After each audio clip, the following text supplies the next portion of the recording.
What is up, you guys? Welcome back to another trading session number 39, January 25th. We are looking at the S&P rising once again today with new data coming out. GDP data shows strong growth and slowing inflation. So let's dive into that. S&P advancing Thursday as investors parse data indicating continued economic growth and latest corporate earnings reports. So we got, a lot of the reason why markets going up is because of the good GDP data coming out, reflecting on inflation, really coming down, strong economy. And then we have, the latest corporate earning reports coming out as well, earnings season. So we have the broad S&P and technology-heavy NASDAQ rising 0.2 each, with gains both are paced for their sixth straight winning season. We have Dow Jones last traded 30 points higher, flickering around the flat line during the session.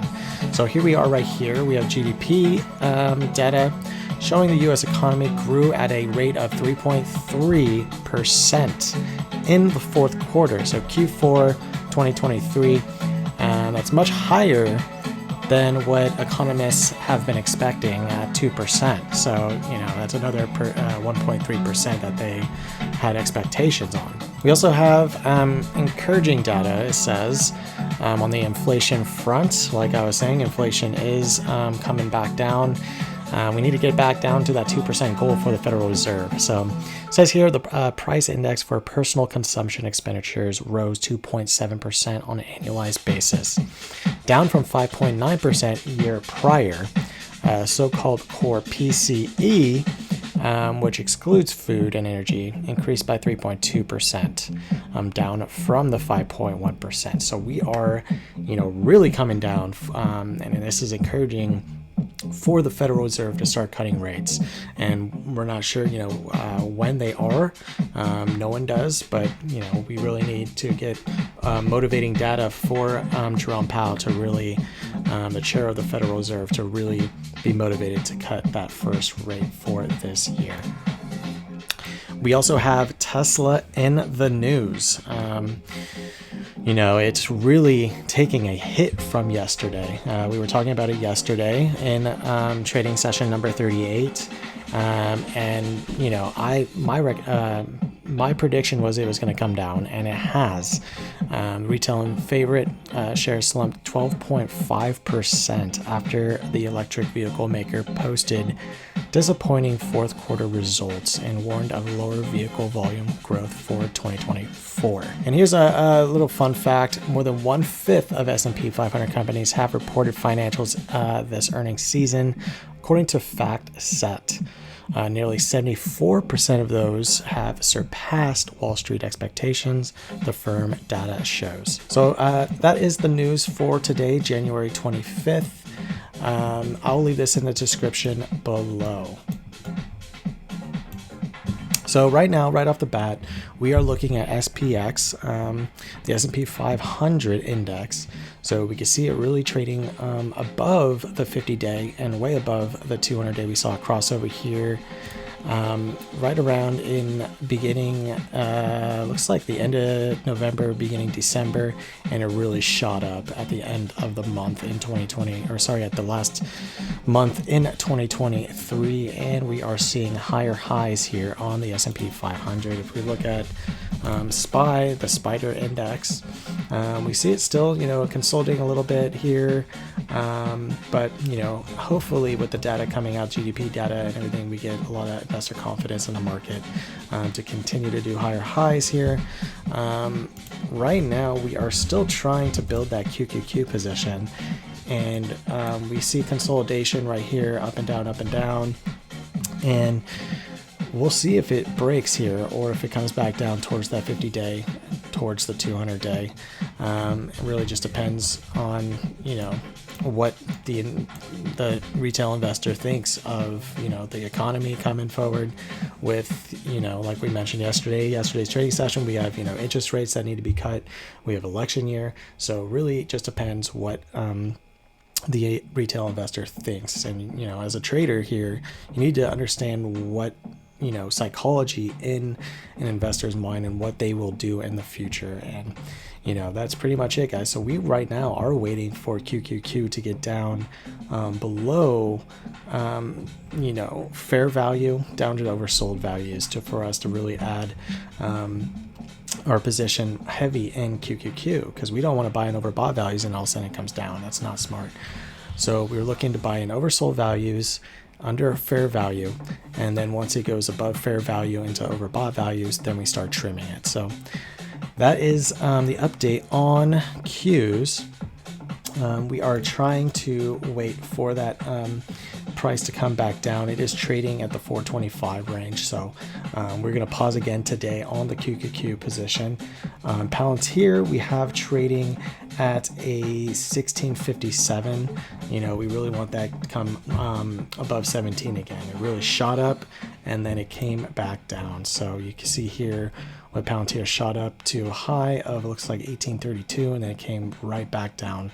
And our cover call position expires tomorrow, the 26th of January. So Monday we will turn around and do another cover call if our shares don't get assigned, if the price doesn't skyrocket tomorrow above 18. So we really want it in between 1770, our average price here, and then probably 1795, so our shares don't get assigned, and then we turn around, do another cover call for a week out, less expiration. So we want it to do a shorter expiration date and closer to like in the money as possible, to really get a higher premium. So that is our goal for the Palantir position.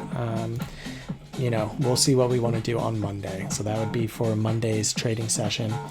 And now for the $10 buy the day, we already know what we're buying, and it's kind of an easy decision here. We have Tesla really dropping, and we've been adding quite a bit the last couple weeks, but we are going to be diving deep into this to build this Tesla position up, because look at that, we're at a 182. We are way below 200-day moving average, with the 50-day falling like a knife, and the RSI levels really low at 17, almost at 18. So we're going to be locking in a $10 buy of Tesla here. So let's go ahead and do that. So we got a $10 buy, quantity 0.05495. So let's go ahead and lock that in. All right. We got filled at 181.96. That is what we got filled on, and we're going to be really watching this stock, and just to prepare you guys, we're going to be watching this stock in the next week to see if we want to keep adding to this position, because this is going for a deal. This is one rare opportunity to get Tesla for cheap, and maybe it comes down more, maybe it comes down to the 150, maybe it comes down to low 100s. That'd be insane, but you never know. So we'll see if this bounces, and we'll do some technical analysis in the next week to see if we want to keep adding in. We'll watch the RSI, we'll watch the moving averages, see if it's gonna have a potential bounce, and we'll just watch it. So that is our $10 buy. We talked about the GDP data, we talked about the earnings season, the retail investor really confident in this market right now, and we talked about our Qs. We are pausing our position for now, waiting for that price to come back down a little bit more for us to add in. We want fair value or below, and we talked about our Palantir. We're gonna wait to see if our shares get assigned. My prediction is they won't, and we'll turn around, do another cover call on those shares on Monday. And then we bought the Tesla buy, with it being down 12.69% due to their earnings. So that is pretty much trading session number 39, guys. If you guys are not subscribed here yet, please consider subscribing. We go over a bunch of stuff. Our main pillars of the brand is health, wealth, and brotherhood. So if you guys are not subscribed here yet, please consider subscribing. We dive into each of those pillars. If you're not part of the club and you want to join, go to mogulfellows.com, go to membership. It is free to join right now until we start to see that we want to charge for it. So that'll be most likely in 2025. So you go ahead and go get your spot this year while it is free to join, guys. So that is pretty much it. I hope you guys have a awesome day, awesome rest of your week. Hit the outro.